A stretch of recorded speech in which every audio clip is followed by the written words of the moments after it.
Pareció importante en este día, Día del Amigo, sobre todo reflexionar sobre este tema de la amistad. Y titulamos esta reflexión Teología de la Amistad. Sencillo, porque teología es el arte, la ciencia, el estudio de narrar acerca de lo trascendente. Y la amistad forma parte de la realidad trascendente de nuestros vínculos. Y además, la teología es la ciencia, el estudio de narrar acerca de lo trascendente. Y la amistad es trascendente. Y no puede haber algo tan culminante como el amor y la amistad. Ambos conceptos, si no se entienden en sus justos términos, pueden llegar a convertirse en esclavizantes, haciéndonos sufrir innecesariamente, porque existen personas tan superficiales y egoístas que ven en la amistad un negocio. No lo ven como una relación interpersonal para enriquecerse.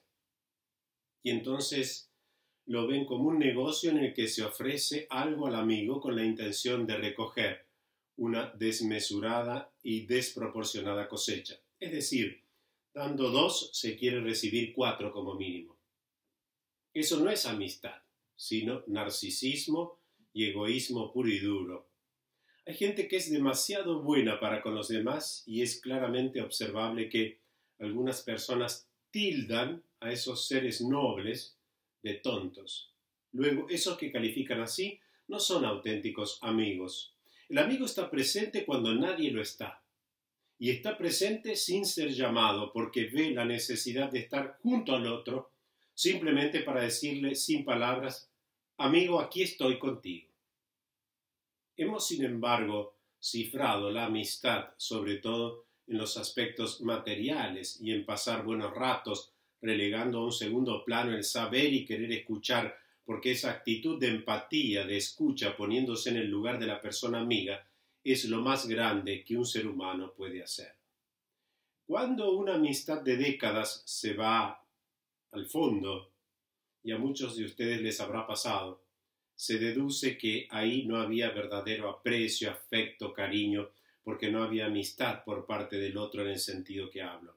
Porque el ser amigo consiste también en decir a la otra persona lo que a veces le duele siempre que se haga por su propio bien y no con el ánimo de hacer daño. Por lo tanto, hablar de teología de la amistad, y esto es un punto en el cual creo que la teología está en deuda, pero con el transcurrir del tiempo y de los años es de esperar que ahondemos también en su raíz metafísica y al mismo tiempo bíblica para descubrir la riqueza de eso que es la amistad, que se debe celebrar, no un día, el 20 de julio, sino realmente cada vez que en verdad queramos vivir esa relación de trascendencia como es la relación de la amistad. Y digo teología porque es algo trascendente la amistad, y de la amistad, que es un arte, es un medio de expresión de sentimientos, de emociones, percepciones, y es creativo. ¿Por qué? Porque el hecho de la amistad hace referencia a la actividad de Dios. Dios quiere establecer una amistad con los hombres y por eso hace que su Hijo se encarne en el seno purísimo de la Virgen María para entrar en diálogo de una manera directa con el hombre. Aunque lógicamente ya debemos hablar de ese diálogo amistoso que Dios quiere establecer con el hombre en el libro del Génesis, cuando crea a nuestros primeros padres y después pregunta, ¿dónde estás, Adán? El hombre tiene necesidad de entablar esa relación con Dios, de hablar con Dios, y Dios tiene, entre comillas, la necesidad de hablar con el hombre. Es un medio, pues, la amistad de expresar ese mundo interior. Y además, la amistad es un arte contemplativo. No tiene un fin utilitario, su fin es estético y es considerado una forma de expresión que busca la belleza y es dinámica. A la amistad hay que alimentarla con encuentros y con diálogo. Y la amistad es universal. Se pueden tener amigos de diferentes razas, culturas, pensamientos e ideologías. Y el amor va de dentro a afuera. Es un don que necesita ser aceptado. Unos ojos que buscan otros ojos. Una mano al encuentro de otra mano. Una pregunta en demanda de respuesta. Pero puede ocurrir que el don no sea aceptado. Que no se crucen las miradas, ni se estrechen las manos, ni se obtenga una respuesta. Con esto vemos que el amor, como el ser de la persona, es dialógico, lanzándose hacia un tú con el que se quiere planificar la persona. El ser humano se vuelve un yo a través de un tú, encontrando en el nosotros su justa dimensión. Por eso después voy a hablar y me voy a referir al hecho que la amistad no puede ser una realidad que lleve a crear grupúsculos o por el contrario que se quiera separar de la comunidad. Toda amistad supone amor, a no ser que se la quiera convertir en vano pasatiempo, pero no todo amor supone amistad. La amistad es la disposición del espíritu que consiente en obrar con facilidad y alegría el bien de la otra persona. Nace como sentimiento y alcanza después su plena verdad al ser querida y cultivada como forma de amor. En el cristianismo, la amistad se considera una virtud, en cuanto refleja el amor de Jesús por todas las personas sin distinción. Y en efecto, en Mateo 11:19 y en Lucas 7:34 se denomina a Jesús amigo de publicanos y de pecadores. Lo mismo vale para los casos en los que Jesús se dirige a los discípulos llamándoles amigos. Amigos, amigo, lo llama incluso al mismo Judas. Y esto es llamativo, esto llama la atención. Lo mismo vale para los casos en que Jesús se dirige, pues, a esos discípulos llamándolos así. Llegaron a él como pecadores, su amor los hizo miembros de la nueva comunidad del reino, en el que son amigos de Jesús e hijos del Padre.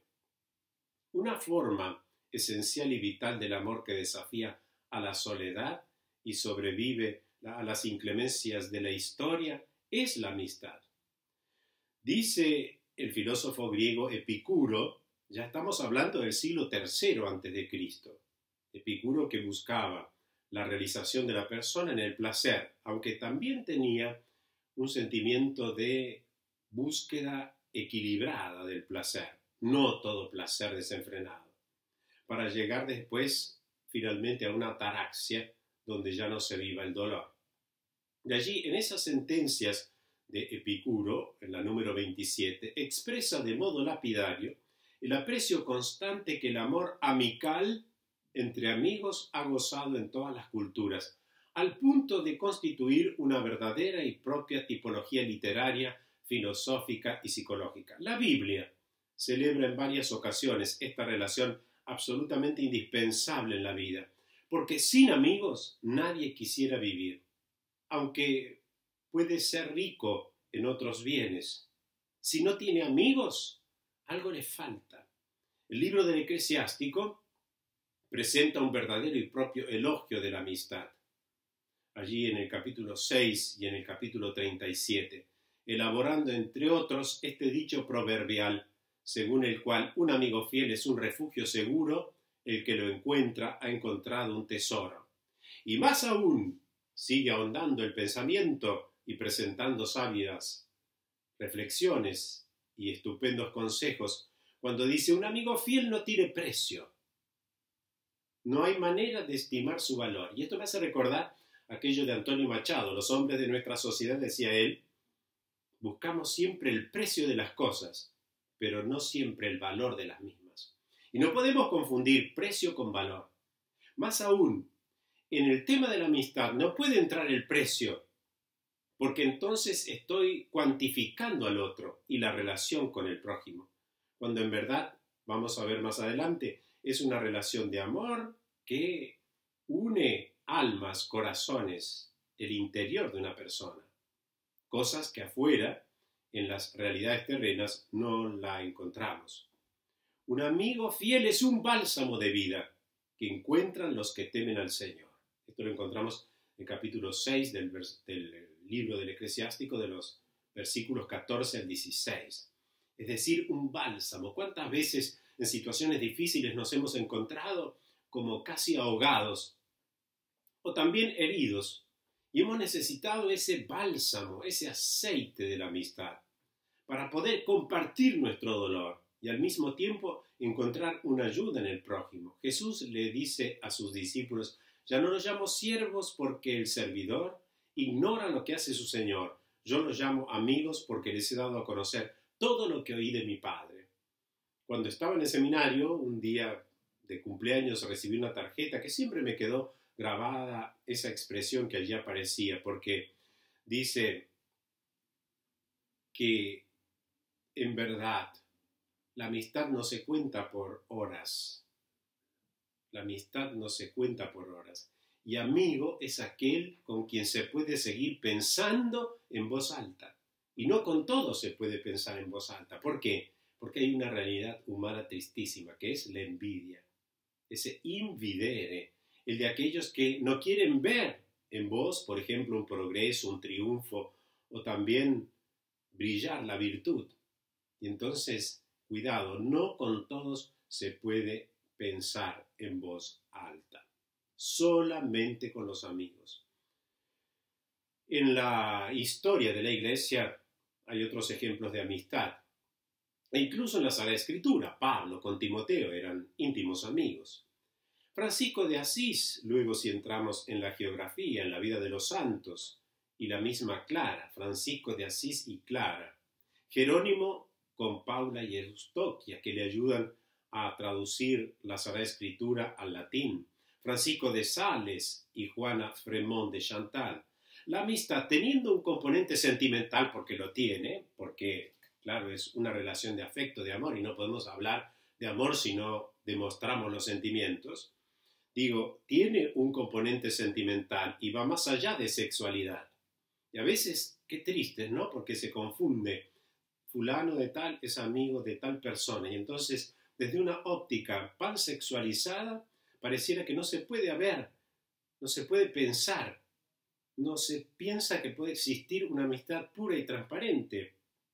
Y además la amistad supera el utilitarismo y el interés, formando parte en el campo de la donación, de la comunión y de la intimidad de vida y de experiencia. Por eso Aristóteles coloca sobre todo en la esfera personal y en la categoría de virtud a la amistad. Cicerón, en el siglo I a.C., en su Lelio o sobre la amistad en el capítulo 3, declara que es la virtud la que produce la amistad. Y creo que esto también nos tendría que ayudar a reflexionar y a pensar si nuestra amistad con ciertas personas, con aquellos que decimos que son nuestros amigos, si realmente es producida por la virtud. Es una alianza, dice Cicerón, que ofrece a los hombres el mejor y más feliz medio para caminar juntos hacia el bien supremo. Fijémonos, virtud, caminar juntos, buscar un sentido trascendente. Esta calidad ética de la amistad es puntualizada por Santo Tomás de Aquino, que une el lazo amical a una dimensión más amplia de corte social, confirmando la tesis según la cual la amistad, más que una virtud, es una consecuencia de la virtud. Cuando Santo Tomás desea referirse al amor de amistad, en la mayoría de las veces, lo hace contraponiéndolo al amor de concupiscencia, porque el deseo pertenece a la esencia del amor. Y aquí conviene aclarar, amor de concupiscencia sería el amor de atracción para la posesión. El amor de amistad se da solo entre las criaturas racionales, dice Santo Tomás de Aquino. Es que el amor, ¿qué es? Es comunicación de bienes espirituales, y esto se puede dar solamente en las criaturas dotadas de inteligencia y de voluntad. Ya San Agustín veía una distinción entre el apetecer y el amar. El apetecer es el amor de concupiscencia, el sentirse atraído para poseer. En cambio, el amar es donarse sin esperar respuesta, sin esperar una respuesta a contracambio. En el amor de concupiscencia se apetece algo porque se observa que es bueno para uno. En el amor de amistad, en cambio, Se ama al otro con quien se tiene semejanza porque se quiere el bien para ese otro. El primero enlaza el amor de concupiscencia y el amor de amistad libera. Siguiendo a Aristóteles, Santo Tomás enseña que no todo amor tiene razón de amistad, sino aquel que entraña benevolencia, que es benevolere, querer el bien del otro. Cuando de tal manera se ama a alguien que queremos para esa persona el bien, dice Santo Tomás. Y 5 cosas son propias de la amistad, según el doctor Angélico. Querer que el amigo exista y viva. Querer su bien. Hacerle el bien. Gozarse con su presencia.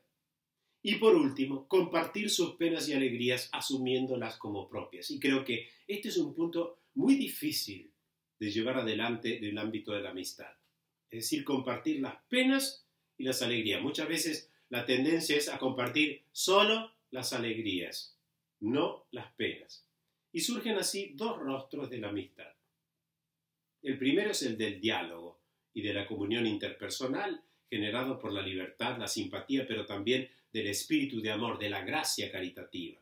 Hay, por tanto, un aspecto de intimidad en el amor de amistad y de soledad entre dos, puesto en evidencia por Aristóteles y Cicerón y explicitado por Plutarco de este modo. Dice, la amistad se complace de la compañía, no de la multitud. Por eso, no es que se haga realidad siempre eso de, y tengo mis dudas si en algún momento sea, que cantaba Roberto Carlos, tengo 1 millón de amigos. Realmente tener 1 millón de amigos, lo que significa eso, ¿no? Yo creo que los amigos tienen que estar contados, y no exige la amistad multitud, y requiere también de soledad. Soledad. Y esto es lo que dice Aristóteles y Cicerón, y después puesto de relieve por Plutarco. Así es la amistad. Dice, si se divide en muchos canales, su curso se transforma en algo débil y agotado. Así es la amistad. Se debilita en la medida en que se divide y multiplica en exceso. Yo una vez, hablando sobre este tema de la amistad, dije que tenía mis dudas si uno podía tener muchos amigos. Y cité esa expresión, esa frase, que amigo es aquel con quien se puede seguir pensando en voz alta. Y entonces me dijo una persona, pero usted tiene un concepto pesimista de la amistad. No, tengo un concepto realista de lo que significa ser amigo. Porque si el libro del Eclesiástico dice que quien ha encontrado un amigo encontró un tesoro, no es que yo voy pateando tesoros por la vida. Es decir, cuesta mucho y es difícil encontrar un verdadero y auténtico amigo. Deseo detenerme en el tema de la soledad, ya que a veces puede ser mal interpretada. Silencio elegido es el título de uno de los más bellos libros del monje trapense Thomas Merton. En él habla del silencio como fecundidad, como lugar de reencuentro con la verdadera humanidad. Y una amistad requiere de soledad, de tiempos de intensificación del diálogo en un clima y en una atmósfera no de bullicio ensordecedor, sino de un silencio acogedor, donde se pueda captar, escuchar, tratar de entender al otro. Y allí Thomas Merton habla del silencio como fecundidad, como lugar de reencuentro con la verdadera humanidad. Porque si hay una humanidad deshumanizadora, hay otra multiplicadora e intensificadora. Lawrence Stern, escritor irlandés del siglo XVIII, dice que la mejor nodriza de la sabiduría es la soledad. La mejor nodriza de la sabiduría. Y Beethoven sabía lo que decía cuando afirmó que el hombre aislado puede a menudo más que en la sociedad mil. Solo en la soledad se acrecienta el alma, y es en ella donde con más fuerza se puede oír la voz de Dios. Y pobre el hombre que necesite llenar su vida de ruidos y de palabras. El hombre contemporáneo tiene pánico al silencio. Por eso es que hay carestía de amistad. Tiene pánico al silencio, sin embargo, hay una soledad sonora aunque pueda parecer contradictorio esto, en la que todo habla al alma, que sabe descender a ella para encontrarse con la propia verdad o con esos amigos silenciosos y fecundos que son los libros. Lo decía también Borges, ¿no? Dice, qué raro y curioso, paradójico es esto, un escritor ciego. Pero sin embargo, este escritor se puede gloriar de tener una biblioteca abarrotada de libros. Esos son también los amigos, silenciosos y fecundos. Pero hay que decirlo, esta soledad elegida es un arte difícil y con frecuencia su aprendizaje exige una vida entera. Y entera de verdad. Esta no es una soledad que nos sirve para el olvido. Huir a la soledad es profanar la soledad. Porque, como afirma el escritor americano John Fuller, el que en ella busca olvido solo acrecienta el recuerdo. Quien busca en la soledad olvidar solo acrecienta el recordar. Ir al silencio para remasticar nuestros fracasos o lamer nuestras heridas no es una solución. No se va a la soledad para quedarse en ella, se va para regresar de ella más abierto y abundante en cosas que dar y que ofrecer. Guy de Maupassant, escritor francés del siglo XIX, sobre todo de cuentos, decía que cuando estamos demasiado tiempo solos con nuestros propios problemas, nuestro espíritu se llena de fantasmas. Por eso es tan importante compartir los problemas con amigos verdaderos. Solo se puede estar solo cuando se está en soledad con los demás en el corazón. La soledad no es un bien en sí, es un bien para algo y para alguien.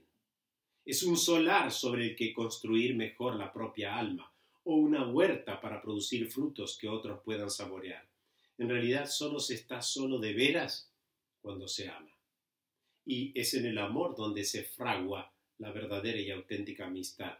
Esa es la soledad sonora, la que nos empuja mejor hacia los demás. La soledad del egoísmo es una laguna seca. Por eso el hombre no puede vivir sin amigos. Y el signo visible que distingue a una de la otra es la alegría. La soledad fecunda no es triste. La tristeza es siempre soledad amarga. Dios es alegre porque vive en soledad, creando y fecundando. Quien en la soledad mira su propio ombligo no imita a Dios, sino al demonio, que vive la más infecunda de las soledades. De ahí pues que la amistad requiere momentos de silencio, de encuentros personales. San Agustín, en las Confesiones, hablando del lazo con un querido amigo muerto, dice, yo percibí como el alma de él y la mía eran una única alma en dos cuerpos. Por eso tenía horror a la vida, porque no quería vivir partido. No sé cuántos de nosotros podemos decir que tenemos amigos con los cuales formamos una sola alma y que cuando parten, fallecen, mueren, nos sentimos también con una vida partida. La amistad es un vínculo que en el fiel se transforma en ese término griego, Filadelfia, es decir, la fraternidad cristiana.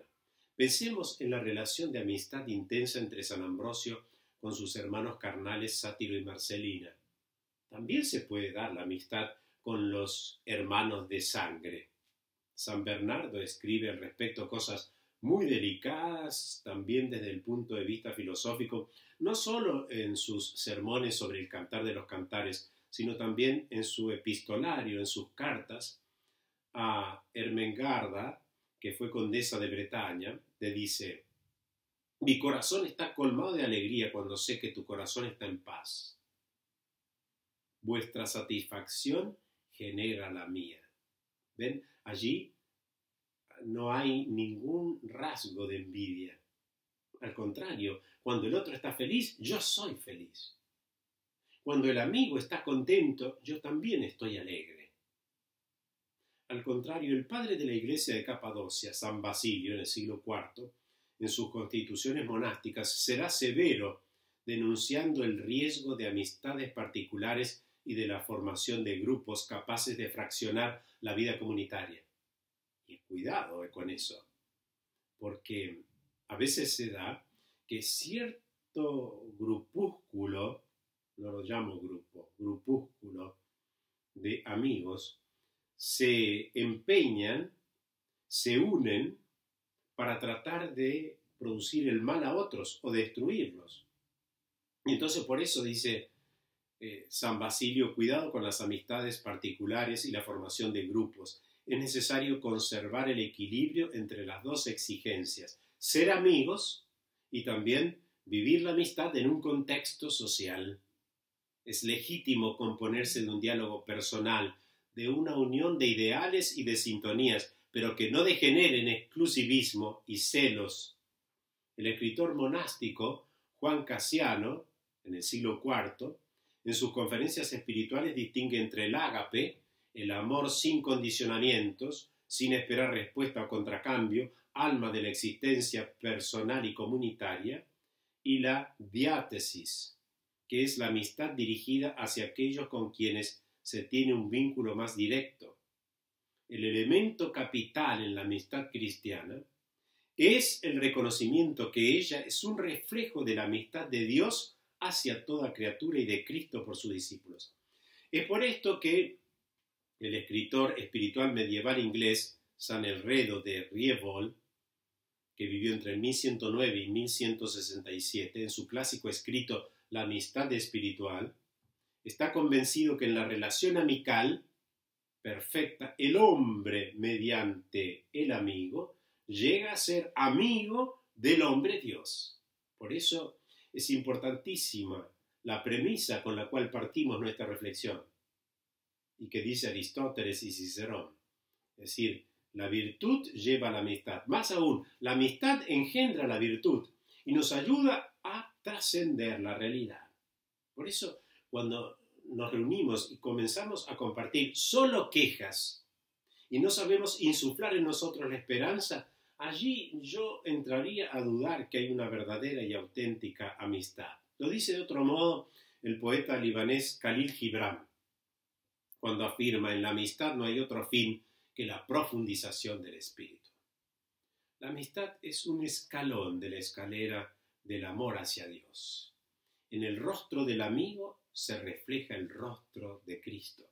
Por eso San Pedro Damián, que vivió entre el 1007 y el 1072, cardenal y celebrado autor de textos teológicos, decía escribiendo a un amigo: llevando mis ojos a tu rostro, a ti que eres amigo querido, yo elevo mi mirada a aquel que yo deseo de llegar unido a ti. La amistad debe convertirse, como se subraya con frecuencia en el Concilio Vaticano II, en un modo de apostolado. Podríamos definir a la amistad, pues, como un carisma personal. Un carisma personal. Dado para, como todos los carismas, el bien común y animado por el amor. Qué hermosa esa expresión que dice: en una sociedad, en un país, se debe profundizar la amistad social. Por eso es tan triste cuando escuchamos hablar de grietas, de enfrentamientos, de divisiones, separaciones, y además con calificativos siempre de desprecio hacia los otros y que llevan a la marginalidad o a la marginación de los demás. No, la amistad social, esto es, cuando en una sociedad todos se unen, trabajan para el bien común. Entonces aquí lleva a reflexionar esto, que debemos desechar esos grupos que buscan destruir a los otros, que forman parte de ese conglomerado que se llama sociedad, y que todos juntos debemos buscar el bien común. La imitación de Cristo, que es un libro de espiritualidad clave de la Iglesia Católica, dice: sin amigos no puedes vivir contento. Por eso me gusta cuando vamos a Tierra Santa a visitar Betania.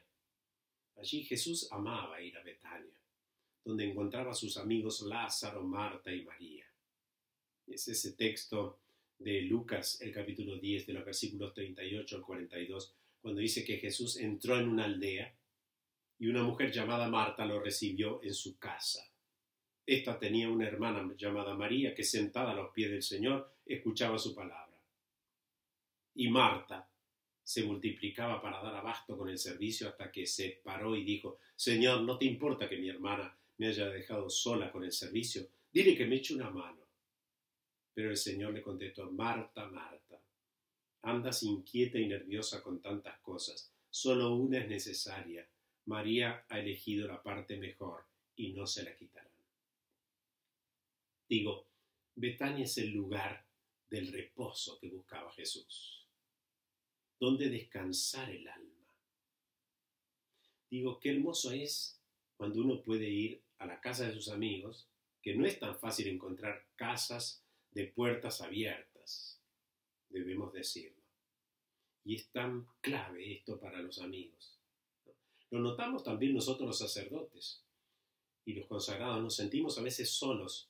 De ahí que para nosotros es una alegría cuando alguien nos invita a compartir una mesa y compartir un momento. Es clave esto.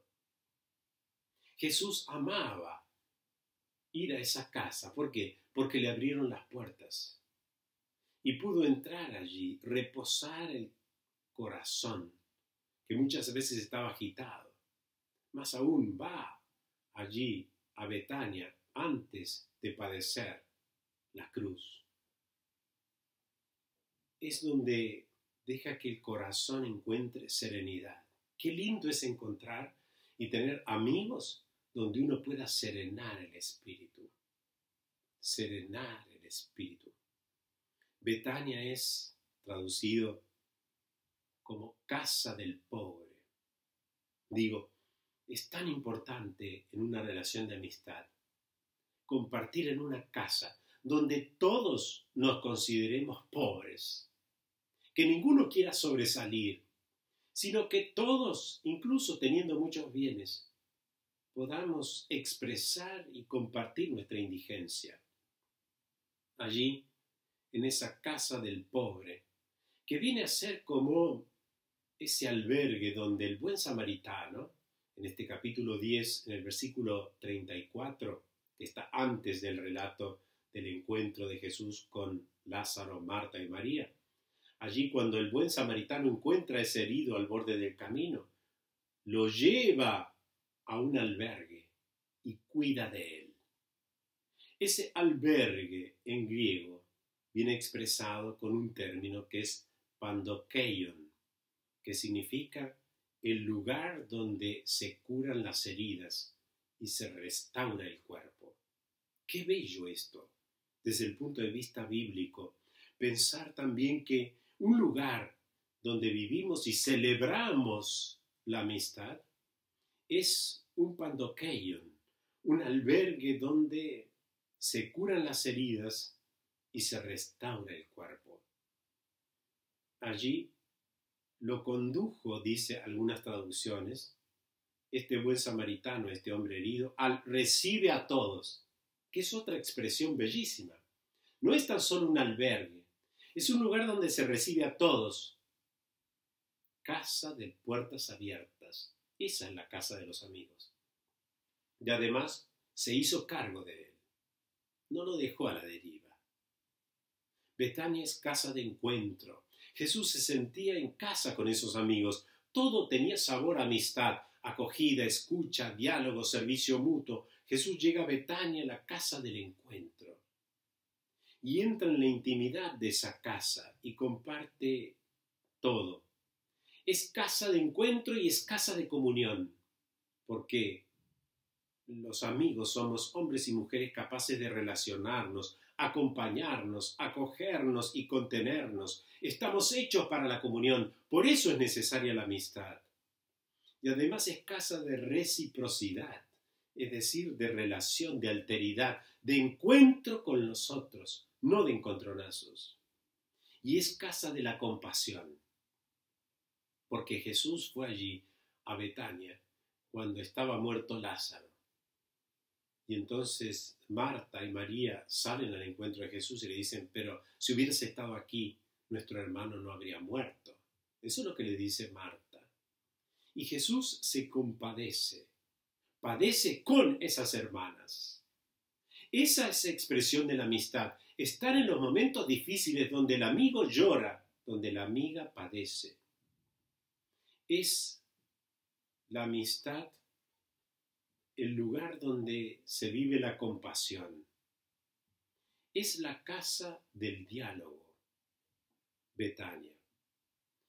Porque desde un diálogo existimos, nos miramos a los ojos, donde acogemos en silencio la palabra de quien me habla, donde le pongo palabras a lo que llevo en el corazón para construir la hermandad, donde los gestos expresan la apertura y disponibilidad para buscar juntos y juntas el querer de Dios. Es una casa de acogida donde nos sentamos a la mesa con los otros, como hizo Jesús con Lázaro. Y además es la casa de la unción, porque allí en esa casa en Betania, María, la hermana de Marta y Lázaro, rompe el frasco de nardo puro, de ese perfume costoso, y lo derrama en el cuerpo de Jesús. Qué hermoso es poder sentir en una relación de amistad el perfume del amor, cuando no hay una pizca de celos, envidia o de maldad. Es como con el amor ungimos el alma del amigo, el alma del otro. Y al mismo tiempo Betania es una casa tienda de campaña. Una casa tienda de campaña donde entramos, nos restauramos por dentro y nos alimentamos por dentro y por fuera y podemos seguir camino porque somos peregrinos. También la amistad tiene un aspecto social y político. Lo puso en relieve en modo provocativo el jurista y filósofo alemán Carl Schmitt.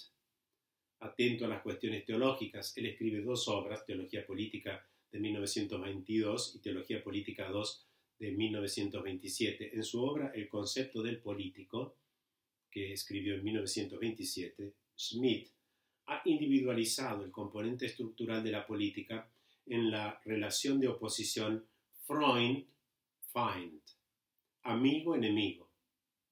Y esto lo digo porque hemos escuchado en algunos diálogos políticos decir, fulano de tal es mi amigo, el otro político es mi amigo. Y entonces allí ha individualizado Schmitt, este pensador alemán, el componente estructural de la política en relación a esa oposición amigo-enemigo, así como la relación bueno-malo caracteriza la ética y lo bello-feo a la estética. Schmitt va más allá y quiere precisar sobre la base evangélica su presupuesto, citando, manipulando, diría yo, a Mateo 5:44, cuando dice, amen a sus enemigos. Él hace notar que el texto griego emplea el término ectros, en latín inimicus, enemigo personal, y no polemios, es decir, hostis, enemigo público. Y la distinción, según Schmitt, es relevante. El enemigo político público, hostis, no es aquel por el cual se sienten odios privados, es decir, el enemigo, sino aquel con el que combatimos una guerra, dice él. Y esto es peligroso porque es introducir una idea de violencia dentro del ámbito político. Jesús se limitaría a invitar al amor que perdona al enemigo personal, el inimicus, como para ciertos versículos sugerían los preceptos epicúreos o aristotélicos. Distinta es la cuestión referida al hostis, al enemigo social en cuya relación, todo esto siempre según Schmitt, es legítimo entablar una guerra en la política y el derecho no pueden y no deben excluir o juzgar, sino solo reglamentar. Esto es peligroso. Es sobre esta dialéctica entre amigos y enemigos que las comunidades nacionales regulan al interior y al exterior de su historia política. Dejando entre paréntesis la discusión sobre esta visión, hacemos notar, esto es lo que introduce Schmitt, dejando entre paréntesis, digo, la discusión sobre esta visión, hacemos notar que la interpretación del texto evangélico no está fundada filológicamente ni ideológicamente. Por una parte, en efecto, el griego bíblico no conoce la distinción lexical evocada por Schmitt, y bajo el término ectros coloca ya sea al adversario privado o el enemigo público. No es el Evangelio el que presenta esta distinción que hace Schmidt.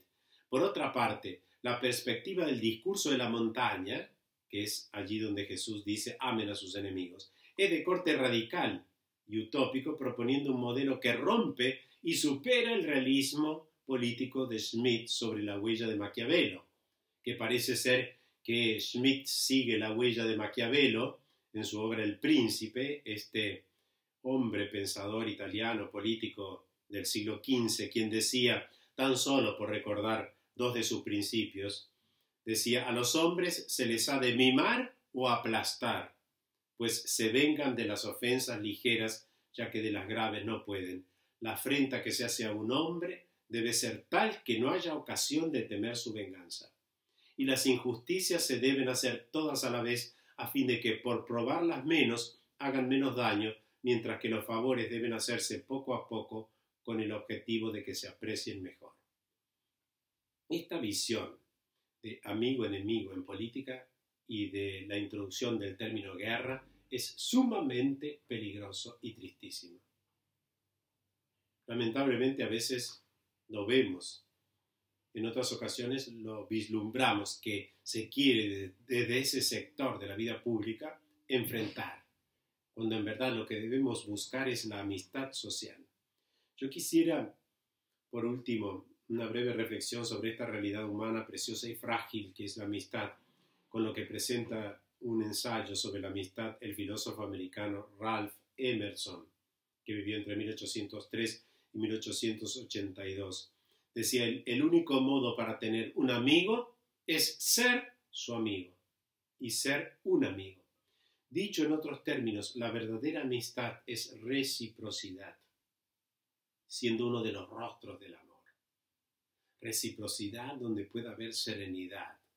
Y perdón que vuelva al texto de Lucas 10, de los versículos 38 al 42, de ese encuentro de Jesús con Marta y María, porque allí Marta, no hay que desechar la actitud de Marta.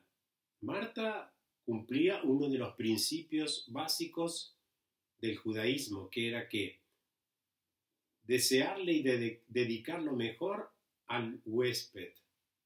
El anfitrión tenía que donarse por entero a aquel que llegaba a la casa. Claro, pero llega un momento en que se había agitado tanto que había perdido la paz, y eso es peligroso. El texto griego dice, «E de Marta periespato peripolem diaconian». Es decir, Marta había perdido la paz, le faltaba el aire. Y entonces por eso no podía entablar una relación allí con Jesús, por más que quisiera agasajarlo. En cambio, le dice, María, tu hermana, ha elegido la mejor parte, es decir, sabe escuchar. Por eso puedo entablar una amistad también más profunda con ella. Es decir, mientras tú te diriges al puerto, ella ya llegó al puerto. Eso es clave, es fundamental. Digo, la amistad es reciprocidad y exige donación y no solo posesión. Es un don recibido y es compromiso hacia el otro. No por nada, el poeta latino Horacio en sus odas definía al amigo como anime dimidium me, mitad del alma mía. Definición de sello de alianza. Porque amistad y amor brotan de la misma fuente. Decía el libro del Eclesiástico, que sean muchos los que te saludan, pero el que te aconseja sea uno entre 1000. Si ganas un amigo, gánalo en la prueba, y no le des confianza demasiado pronto, porque hay amigos ocasionales que dejan de serlo en el día de tu aflicción. Hay amigos que se vuelven enemigos, y para avergonzarte, revelan el motivo de la disputa. Hay amigos que comparten tu mesa y dejan de serlo en el día de la aflicción. Mientras te vaya bien, serán como tú mismo y hablarán abiertamente con tus servidores. Pero si te va mal, se pondrán contra ti y se esconderán de tu vista. Convendría releer ese capítulo 6 del libro del Eclesiástico, de los versículos 6 al 16. Y en la poesía nacional, el ejemplo más alto lo brinda el Martín Fierro y Cruz. La escena de la muerte de Cruz en el desierto es desgarradora, porque allí escribe el Martín Fierro: de rodillas a su lado yo lo encomendé a Jesús. Faltó a mis ojos la luz, tuve un terrible desmayo, caí herido como un rayo cuando lo vi muerto a Cruz. Sin embargo, Martín Fierro no es un hombre que confía en la amistad plenamente. Tal vez la desgracia vivida con Cruz o los rigores de la vida lo llevaron a desconfiar de los amigos. Por lo menos así se los manifiestan los hijos, cuando escribe: su esperanza no la cifren nunca en corazón alguno, en el mayor infortunio pongan su confianza en Dios, de los hombres solo en uno, con gran precaución en dos. Y 2 estrofas después dice: al que es amigo jamás lo dejen en la estacada, peor no le pidan banda, no lo aguarden todo de él, siempre el amigo más bueno es una conducta honrada. Esta dupla gauchesca de Martín Fierro y Cruz la relaciono con algo que alguna vez Atahualpa Yupanqui contó, según sus dichos, cuando a un tal don Justino Leiva, un hombre sabio de bigote cano manchado por el cigarrillo, le preguntaron qué era la amistad. Y éste respondió: un amigo es uno mismo, pero con otro cuero. Pero es uno mismo. De los tiempos de guerra brotan muchas historias reales de amistad hasta el sacrificio, y uno de esos relatos cuenta de 2 amigos en la Primera Guerra Mundial que eran inseparables. Se alistaron juntos, fueron juntos al entrenamiento, juntos se embarcaron al extranjero y lucharon lado a lado en las trincheras. Durante un ataque, uno de ellos quedó mortalmente herido en un campo lleno de obstáculos de alambre de púas y no pudo arrastrarse para volver a su trinchera. Toda el área estaba bajo un intenso fuego enemigo y era suicida tratar de llegar a él. Sin embargo, su amigo decidió intentarlo. Pero antes de que pudiera salir su trinchera, el sargento lo detuvo y le ordenó que no fuera, antes que saliera de la trinchera. Es demasiado tarde, le dijo. No le harás ningún bien y todo lo que conseguirás es que te maten. Pocos minutos más tarde, el oficial se dedicó a otra cosa y al instante el hombre se había ido a buscar a su amigo. Algunos minutos más tarde regresó a tropezones, mortalmente herido, con su amigo ya muerto en sus brazos. El sargento a la vez se enfureció y quedó profundamente conmovido, y le dijo: ¡qué desperdicio! Él está muerto y tú te estás muriendo. Simplemente no valía la pena. Casi con su último aliento, el moribundo respondió: ah, sí lo fue, sargento. Sí fue importante que yo fuera. Cuando llegué a él, lo único que alcanzó a decir fue: sabía que vendrías, Jaime. Una de las verdaderas características de un amigo es que está allí cuando hay toda razón para no estarlo, cuando estar allí cuesta hasta el sacrificio. Como dice Proverbios 17:17, en todo tiempo ama el amigo, y es como un hermano en tiempo de angustia. Qué difícil es encontrar un amigo, y mantenerlo en la adversidad. En todos los países, los refranes hablan de esa maravilla de la amistad. Los chinos dicen: las buenas fuentes se conocen en las grandes sequías, los buenos amigos en las épocas desgraciadas. Cuando la desgracia se asoma a la ventana, los amigos no se acercan a mirar, dice una expresión alemana. En Jamaica oí decir una vez que si quieres saber cómo es tu amigo, túmbate al borde de un camino y simula que estás borracho. Los polacos suelen comentar que cuando la adversidad llama a tu puerta, todos los amigos están dormidos. Los turcos tienen un refrán que asegura que quien cae no tiene amigos. Y los serbios aseguran que no es en los banquetes, sino en las cárceles donde se puede saber si un amigo es un buen amigo. Todos estos refranes expresan la sabiduría popular y al mismo tiempo manifiestan lo valioso y necesario que es tener amigos en la vida. Afortunado es quien posee esa perla que se llama amistad. Y más afortunado es quien puede asegurar que siempre fue fiel a sus amigos. No sé si esto lo podemos decir siempre, pero termino con una frase que es bastante expresiva. Un buen amigo es como un perfume. Si es original, siempre sentirás su presencia. Y si es falso, lo sentirás solo un rato. Muchas gracias.